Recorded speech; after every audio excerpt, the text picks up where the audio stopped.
السلام علیکم۔ چاک and duster academy میں آپ کا سواگت ہے۔ آج ہم پریم چند کا افسانوی مجموعہ واردات میں سے ایک اور افسانے کو پڑھیں گے۔ اس افسانے کا عنوان ہے نئی بیوی۔ ہمارا جسم پرانا ہے لیکن اس میں ہمیشہ نیا خون دوڑتا رہتا ہے۔ اسی نئے خون پر زندگی قائم ہے۔ دنیا کے قدیم نظام میں یہ نیا پن اس کے ایک ایک ذرے میں، ایک ایک ٹہنی میں، ایک ایک قطرے میں، تار میں چھپے ہوئے نغمے کی طرح گونجتا رہتا ہے۔ اور یہ 100 سال کی بڑھیا آج بھی نئی دلہن بنی ہوئی ہے۔ جب سے لالا ڈنگامل نے نئی شادی کی ہے، ان کی جوانی اثر نو عود کر آئی ہے۔ جب پہلی بیوی بقید حیات تھی، وہ بہت کم گھر رہتے تھے۔ صبح سے 10-11 بجے تک تو پوجا پاٹ ہی کرتے رہتے، پھر کھانا کھا کر دکان پر چلے جاتے، وہاں سے 1 بجے رات کو لوٹتے اور تھکے ماندے سو جاتے۔ اگر لیلا کبھی کہتی کہ ذرا اور سویرے آ جایا کرو تو بگڑ جاتے۔ تمہارے لیے کیا دکان بند کر دوں یا روزگار چھوڑ دوں؟ یہ وہ زمانہ نہیں کہ ایک لوٹا جل چڑھا کر لکشمی کو خوش کر لیا جائے۔ آج کل لکشمی کی چوکھٹ پر ماتھا رگڑنا پڑتا ہے، تب بھی ان کا منہ سیدھا نہیں ہوتا۔ لیلا بیچاری خاموش ہو جاتی۔ ابھی 6 مہینے کی بات ہے۔ لیلا کو زور کا بخار تھا۔ لالا جی دکان پر چلنے لگے تو لیلا نے ڈرتے ڈرتے کہا، دیکھو میری طبیعت اچھی نہیں ہے، ذرا سویرے آ جانا۔ لالا جی پگڑی اتار کھوٹی پر لٹکا دی اور بولے، اگر میرے بیٹھنے رہنے سے تمہارا جی اچھا ہو جائے تو میں دکان پر نہ جاؤں گا۔ لیلا رنجیدہ ہو کر بولی، میں یہ کب کہتی ہوں کہ تم دکان پر نہ جاؤ؟ میں ذرا سویرے آ جانے کو کہتی ہوں۔ تو کیا میں دکان پر بیٹھا موج کرتا ہوں؟ لیلا کچھ نہ بولی۔ شوہر کی یہ بے اعتنائی اس کے لیے کوئی نئی بات نہ تھی۔ ادھر کئی سال سے اسے اس کا دلدوز تجربہ ہو رہا تھا کہ اس گھر میں اس کی قدر نہیں ہے۔ اگر اس کی جوانی ڈھل چکی تھی تو اس کا کیا قصور تھا؟ کس کی جوانی ہمیشہ قائم رہتی ہے؟ لازم تو یہ تھا کہ 25 سال کی رفاقت اب گہرے رومانی تعلق میں تبدیل ہو جاتی تو ظاہر ہے بے نیاز رہتی ہے، جو عیب کو بھی حسن دیکھنے لگتی ہے، جو پکے پھل کی طرح زیادہ شیریں، زیادہ خوشنما ہو جاتی ہے۔ لیکن لالا کا تاجر دل ہر ایک چیز کو تجارت کے ترازو پر تولتا تھا۔ بوڑھی گائے جب دودھ نہ دے سکتی ہو، نہ بچے، تو اس کے لیے گوشالہ سے بہتر کوئی جگہ نہیں۔ ان کے خیال میں لیلا کے لیے بس اتنا ہی کافی تھا کہ وہ گھر کی مالکن بن رہے، آرام سے کھائے پہنے اور پڑی رہے۔ اسے اختیار ہے چاہے جتنے زیور بنوائے، چاہے جتنی خیرات اور پوجا کرے، روزے رکھے، صرف اس سے دور رہے۔ فطرت انسانی کی نیرنگینیوں کا ایک کرشمہ یہ تھا کہ لالا جی جس دلجوئی اور حظ سے لیلا کو محروم رکھنا چاہتے تھے، خود اسی کے لیے ابلہانہ سرمشتی سے متلاشی رہتے تھے۔ لیلا 40 کی ہو کر بوڑھی سمجھ لی گئی تھی، مگر وہ 45 کے ہو کر بھی ابھی جوان تھے۔ جوانی کے ولولوں اور مسرتوں سے بے قرار لیلا سے اب انہیں ایک طرح کی کراہت ہوتی تھی، اور وہ غریب جب اپنی خامیوں کے حسرت ناک احساس کی وجہ سے فطری بے رحمیوں کے ازالے کے لیے رنگ و روغن کی آڑ لیتی تو وہ اس کی بلحواسی سے اور بھی متنفر ہو جاتے۔ چہ خوش 7 لڑکوں کی تو ماں ہو گئیں، بال کھچڑی ہو گئے، چہرہ دھلے ہوئے فلالین کی طرح پرشکن ہو گیا، مگر آپ کو ابھی مہادر اور سندور، مہندی اور اپٹن کی ہوس باقی ہے۔ عورتوں کی بھی کیا فطرت ہے، نہ جانے کیوں آرائش پر اس قدر جان دیتی ہیں۔ پوچھو اب تمہیں اور کیا چاہیے؟ کیوں نہیں دل کو سمجھا لیتی کہ جوانی رخصت ہو گئی اور ان تدبیروں سے اسے واپس نہیں بلایا جا سکتا؟ لیکن وہ خود جوانی کا خواب دیکھتے رہتے تھے۔ طبیعت جوانی سے سیر نہ ہوتی، جاڑوں میں کشتوں اور معجونوں کا استعمال کرتے رہتے تھے، ہفتے میں 2 بار خضاب لگاتے اور کسی ڈاکٹر سے بندر کے غدود کے متعلق خط و کتابت کر رہے تھے۔ لیلا نے انہیں شش و پنج کی حالت میں کھڑا دیکھ کر مایوسانہ انداز سے کہا، کچھ بتلا سکتے ہو؟ کئے بجے آؤ گے؟ لالا جی نے ملائم لہجے میں کہا، تمہاری طبیعت آج کیسی ہے؟ لیلا کیا جواب دیتی؟ اگر کہتی ہے بہت خراب ہے تو شاید یہ حضرت یہیں بیٹھ جائیں اور اسے جلی کٹی سنا کر اپنے دل کا بخار نکالیں۔ اگر کہتی ہے اچھی ہوں تو شاید بے فکر ہو کر 2 بجے رات کی خبر لائیں۔ ڈرتے ڈرتے بولی، اب تک تو اچھی تھی لیکن اب کچھ بھاری بھاری ہو رہی ہے، لیکن تم جاؤ، دکان پر لوگ تمہارے منتظر ہوں گے، مگر ایشور کے لیے دو نہ بجا دینا۔ لڑکے سو جاتے ہیں، مجھے ذرا بھی اچھا نہیں لگتا، طبیعت گھبراتی ہے۔ سیٹھ جی نے لہجے میں محبت کی چاشنی دے کر کہا، 12 بجے تک آؤں گا ضرور۔ لیلا کا چہرہ اتر گیا۔ 10 بجے تک نہیں آ سکتے؟ 11:30 سے پہلے کسی طرح نہیں۔ 10:30 بھی نہیں؟ اچھا 11 بجے۔ 11 پر مصالحت ہو گئی۔ لالا جی وعدہ کر کے چلے گئے، لیکن شام کو ایک دوست نے مجرا سننے کی دعوت دی۔ اب بیچارے اس دعوت کو کیسے رد کر دیتے؟ جب ایک آدمی آپ کو خاطر سے بلاتا ہے تو یہ کہاں کی انسانیت ہے کہ آپ اس کی دعوت نامنظور کر دیں؟ وہ آپ سے کچھ مانگتا نہیں، آپ سے کسی طرح کی رعایت کا خواستگار نہیں، محض دوستانہ بے تکلفی سے آپ کو اپنی بزم میں شرکت کی دعوت دیتا ہے۔ آپ پر اس کی دعوت قبول کرنا فرض ہوتا ہے۔ گھر کے جنجال سے کسے فرصت ہوتی ہے؟ ایک نہ ایک کام تو روز لگا ہی رہتا ہے۔ کبھی کوئی بیمار ہے، کبھی پوجا ہے، کبھی کچھ۔ اگر آدمی یہ سوچے کہ گھر سے بے فکر ہو کر جائیں گے تو اسے سارے دوستانہ مراسم منقطع کر لینے پڑیں گے۔ اسے شاید ہی گھر سے کبھی فراغت نصیب ہو۔ لالا جی مجرا سننے چلے گئے تو 2 بجے لوٹے۔ آتے ہی اپنے کمرے کی گھڑی کی سوئیاں پیچھے کر دیں، لیکن 1 گھنٹے سے زیادہ کی گنجائش کسی طرح نہ نکال سکے۔ 2 کو 1 کہہ سکتے ہیں، گھڑی کی تیزی کے سر الزام رکھا جاتا ہے، لیکن 2 کو 12 نہیں کہہ سکتے۔ چپکے سے آ کر نوکر کو جگایا، کھانا کھا کر آئے تھے، اپنے کمرے میں جا کر لیٹ رہے۔ لیلا ان کی راہ دیکھتی، ہر لمحہ درد اور بے چینی کی بڑھتی ہوئی شدت کا احساس کرتی، نہ جانے کب سو گئی تھی۔ اسے جگانا سوئے ہوئے فتنے کو جگانا تھا۔ غریب لیلا اس بیماری سے جانبر نہ ہو سکی۔ لالا جی کو اس کی وفات کا بے حد روحانی صدمہ ہوا۔ دوستوں نے تعزیت کے تار بھیجے، کئی دن تعزیت کرنے والوں کا تانتا بندھا رہا۔ ایک روزانہ اخبار نے مرنے والے کی قصیدہ خوانی کرتے ہوئے اس کی دماغی اور اخلاقی خوبیوں کا مبالغہ آمیز تصویر کھینچی۔ لالا جی نے ان سب ہمدردوں کا دلی شکریہ ادا کیا اور ان کے خلوص اور وفاداری کا اظہار جنت نصیب لیلا کے نام سے لڑکیوں کے لیے 5 وظیفے قائم کرنے کی صورت میں نمودار ہوا۔ وہ نہیں مری صاحب، میں مر گیا۔ زندگی کی شمع ہدایت گل ہو گئی۔ اب تو جینا اور رونا ہے۔ میں تو ایک حقیر انسان تھا، نہ جانے کس کار خیر کے صلے میں مجھے یہ نعمت بارگاہ ایزدی سے عطا ہوئی تھی۔ میں تو اس کی پرستش کرنے کے قابل بھی نہ تھا، وغیرہ۔ 6 مہینے کی عزلت اور نفس کشی کے بعد لالا ڈنگامل نے دوستوں کے اصرار سے دوسری شادی کر لی۔ آخر غریب کیا کرتے؟ زندگی میں ایک رفیق کی ضرورت تو تھی ہی، اور اس عمر میں تو رفیق کی ضرورت اور زیادہ ہو گئی تھی۔ لکڑی کی ضرورت تو جب ہی ہوتی ہے جب پاؤں میں کھڑے ہونے کی طاقت نہیں رہتی۔ جب سے نئی بیوی آئی ہے، لالا جی کی زندگی میں حیرت انگیز انقلاب ہو گیا ہے۔ دکان سے اب انہیں اس قدر انہماک نہیں ہے، متواتر نہ جانے سے بھی ان کے کاروبار میں کوئی حرج واقع نہیں ہوتا۔ زندگی سے لطف اندوز ہونے کی صلاحیت جو ان میں روز بروز مزمحل ہوتی جاتی تھی، اب یہ ترشا پا کر پھر سے سرسبز ہو گئی ہے۔ اس میں نئی نئی کوپلیں پھوٹنے لگی ہیں، موٹر نیا آ گیا ہے، کمرے نئے فرنیچر سے آراستہ کر دیے گئے ہیں، نوکروں کی تعداد میں معقول اضافہ ہو گیا ہے، ریڈیو بھی لگا دیا گیا ہے۔ لالا جی کی بوڑھی جوانی جوانوں کی جوانی سے بھی زیادہ پرجوش اور ولولہ انگیز ہو رہی ہے، اسی طرح جیسے بجلی کی روشنی چاند کی روشنی سے زیادہ شفاف اور نظر فریب ہوتی ہے۔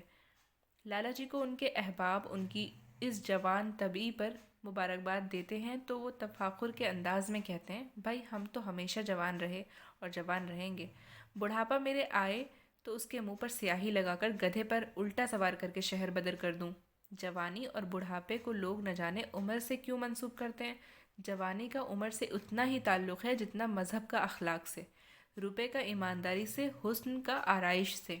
آج کل کے جوانوں کو آپ جوان کہتے ہیں؟ ارے صاحب، میں ان کی 1000 جوانیوں کو اپنی جوانی کے 1 گھنٹے میں تبدیل نہ کروں۔ معلوم ہوتا ہے زندگی میں کوئی دلچسپی ہی نہیں، کوئی شوق ہی نہیں۔ زندگی کیا ہے؟ گلے میں پڑا ہوا ڈھول ہے۔ یہی الفاظ وہ کچھ ضروری ترمیم کے بعد آشا دیوی کے لوہے دل پر نقش کرتے رہتے ہیں۔ اس سے ہمیشہ سنیما، تھیٹر، سیر دریا کے لیے اصرار کرتے ہیں، لیکن آشا نہ جانے کیوں ان دلچسپیوں سے ذرا بھی متاثر ہو جاتی تو ہے، مگر اسرار کے بعد۔ ایک دن لالا جی نے آ کر کہا چلو آج بجرے پر دریا کے سیر کرائیں۔ بارش کے دن تھے، دریا چڑھا ہوا تھا، ابر کی قطاریں بین الاقوامی فوجوں کی سی رنگ برنگ وردیاں پہنے آسمان پر قوائد کر رہی تھیں۔ سڑک پر لوگ ملہار اور 12 ماسے گاتے چلے جا رہے تھے، باغوں میں جھولے پڑ گئے تھے۔ آشا نے بے دلی سے کہا میرا تو جی نہیں چاہتا۔ لالا جی نے تادیب آمیز اسرار سے کہا تمہاری کیسی طبیعت ہے جو سیر و تفریح کی جانب مائل نہیں ہوتی؟ آپ جائیں، مجھے اور کئی کام کرنے ہیں۔ کام کرنے کو ایشور نے آدمی دے دیے ہیں، تمہیں کام کرنے کی کیا ضرورت ہے؟ مہاراج اچھا سالن نہیں پکاتا، آپ کھانے بیٹھیں گے تو یوں ہی اٹھ جائیں گے۔ لیلا اپنی فرصت کے بیشتر حصہ لالا جی کے لیے انواع اقسام کے کھانے پکانے میں صرف کرتی تھی۔ کسی سے سن رکھا تھا کہ ایک خاص عمر کے بعد مردوں کی زندگی کی خاص دلچسپی لذت زبان رہ جاتی ہے۔ لالا جی کے دل کی کلی کھل گئی۔ آشا کو ان سے اس قدر محبت ہے کہ وہ سیر کو ان کی خدمت پر قربان کر رہی ہے۔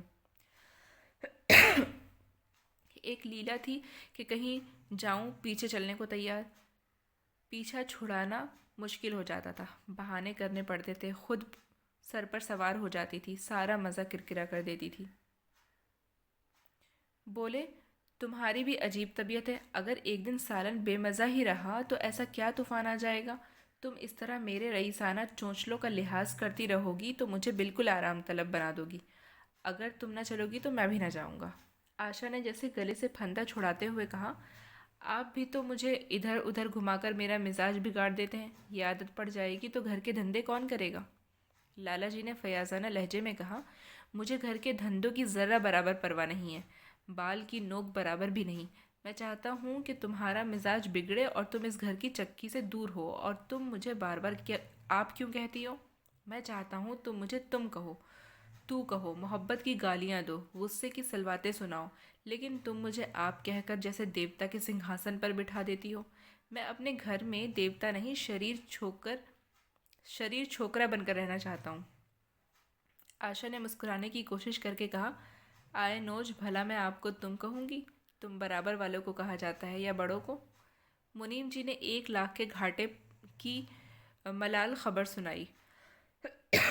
منیم جی نے 1 لاکھ کے گھاٹے کی پرملال خبر سنائی ہوتی تب بھی لالا جی کو شاید اتنا صدمہ نہ ہوتا جتنا آشا نے ان بھولے بھالے الفاظ سے ہوا۔ آشا کے ان بھولے بھالے الفاظ سے ہوا۔ ان کا سارا جوش، سارا ولولہ ٹھنڈا پڑ گیا، جیسے برف کی طرح منجمد ہو گیا۔ سر پر مان کی رکھی ہوئی رنگین پھولدار ٹوپی، گلے میں پڑی ہوئی جو کٹے رنگ کی ریشمی چادر، وہ تنزیب کا بیل دار کرتا جس میں سونے کے بٹن لگے ہوئے تھے، یہ سارا ٹھاٹ جیسے انہیں مضحکہ معلوم ہونے لگا، جیسے سارا نشہ کسی منتر سے اتر گیا ہو۔ دل شکستہ ہو کر بولے تو تمہیں چلنا ہے یا نہیں؟ میرا جی نہیں چاہتا۔ لو میں بھی نہ جاؤں؟ میں آپ کو کب منع کرتی ہوں؟ پھر آپ کہاں؟ آشا نے جیسے اندر سے زور لگا کر کہا تم، اور اس کا چہرہ شرم سے سرخ ہو گیا۔ ہاں، اس طرح تم کہا کرو۔ تم تو نہیں چل رہی ہو، اگر میں کہوں کہ تمہیں چلنا پڑے گا تب چلوں گی۔ آپ کے حکم کی پابندی میرا فرض ہے۔ لالا جی حکم نہ دے سکے۔ فرض اور حکم جیسے الفاظ سے ان کے کانوں میں خراش سی ہونے لگی۔ کھسیانے ہو کر باہر چلے۔ اس وقت آشا کو ان پر رحم آ گیا، بولی تو کب تک لوٹو گے؟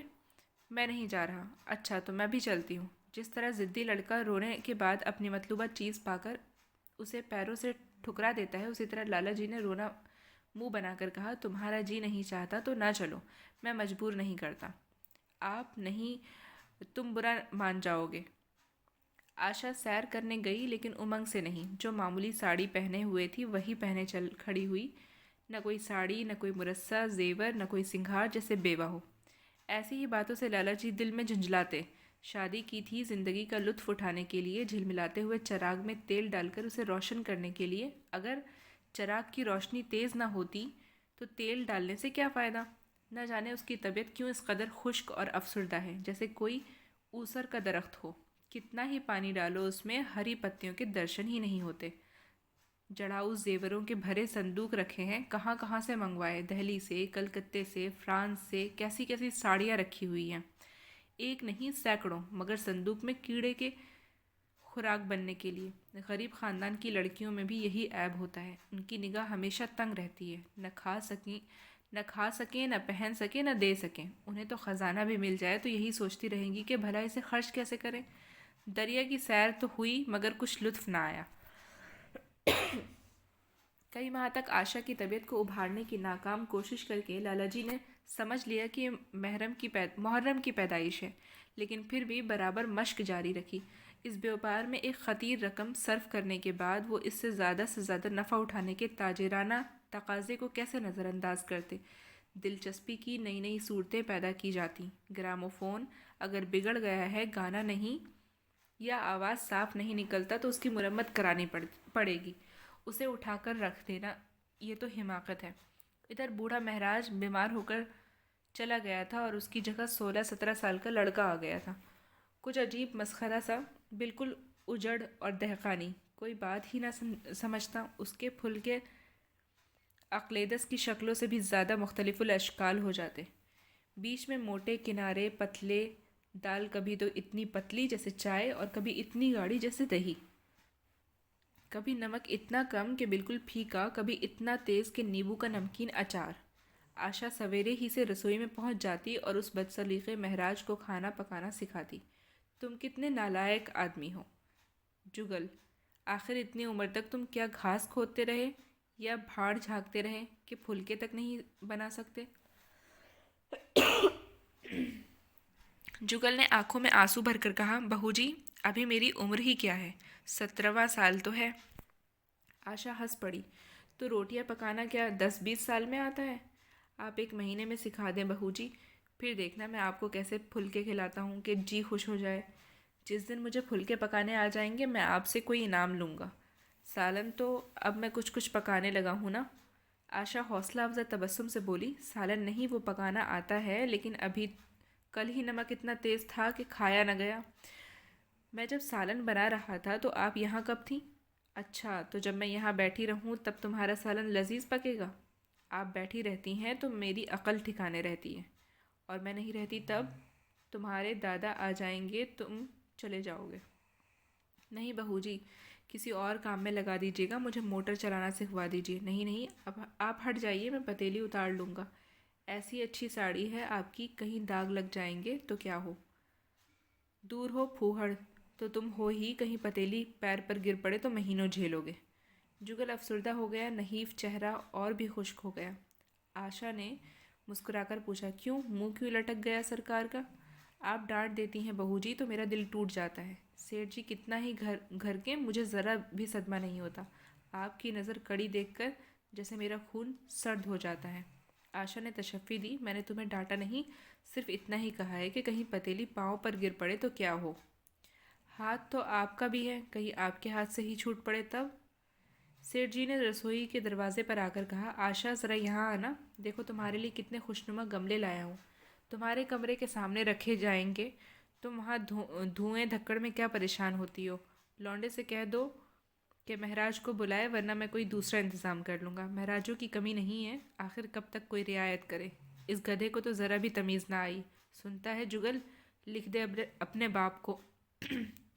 چولہے پر توا رکھا ہوا تھا، آشا روٹیاں بیل رہی تھی، جگل توے کے لیے روٹیوں کا انتظار کر رہا تھا۔ ایسی حالت میں بھلا وہ کیسے گملے دیکھنے جاتی؟ کہنے لگی، ابھی آتی ہوں، ذرا روٹی بیل رہی ہوں، چھوڑوں گی تو جگل ٹیڑھی بیلے گا۔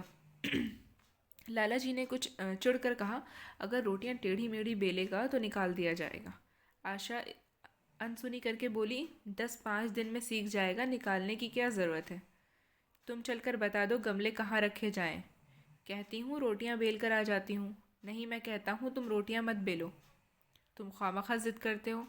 لالا جی سناٹے میں آ گئے۔ آشا نے کبھی اتنی بے التفاتی سے انہیں جواب نہ دیا تھا۔ یہ محض بے التفاتی نہ تھی، اس میں ترشی بھی تھی۔ خفیف ہو کر چلے گئے۔ انہیں ایسا غصہ آ رہا تھا کہ ان گملوں کو توڑ کر پھینک دے اور سارے پودوں کو چولہے میں ڈال دے۔ جگل نے سہمے ہوئے لہجے میں کہا، آپ چلی جائیں بہو جی، سرکار ناراض ہو گئے۔ بکو مت، جلدی روٹیاں سیکو، نہیں تو نکال دیے جاؤ گے، اور آج مجھ سے روپے لے کر اپنے لیے کپڑے بنوا لو، بھیک منگو کسی صورت بنائے گھومتے ہو۔ اور بال کیوں اتنے بڑھا رکھے ہیں؟ تمہیں نائی بھی نہیں جڑتا؟ کپڑے بنوا لوں تو دادا کو کیا حساب دوں گا؟ ارے بیوقوف، میں حساب میں نہیں دینے کو کہتی، مجھ سے لے جانا۔ آپ بنوائیں گی تو اچھے کپڑے لوں گا، مہین کھدر کا کرتا، کھدر کی دھوتی، ریشمی چادر، اچھا سا چپل۔ آشا نے مٹھاس بھرے تبسم سے کہا، اور اگر اپنے دام سے بنوانے پڑے تو؟ تب کپڑے بنواؤں گا ہی نہیں۔ بڑے چالاک ہو تم۔ آدمی اپنے گھر پر روکھی سوکھی کھا کر سو رہتا ہے، لیکن دعوت میں اچھے اچھے پکوان ہی کھاتا ہے۔ یہ سب میں نہیں جانتی، ایک گاڑھے کا کرتا بنوا لو اور ایک ٹوپی، حجامت کے لیے دھوانے کے پیسے لے لو۔ رہنے دیجیے، میں نہیں لیتا، اچھے کپڑے پہن کر نکلوں گا تو آپ کی یاد آئے گی، سڑیل کپڑے ہوئے تو جی جلے گا۔ تم بڑے خود غرض ہو، مفت کے کپڑے لوگے اور اعلیٰ درجے کے۔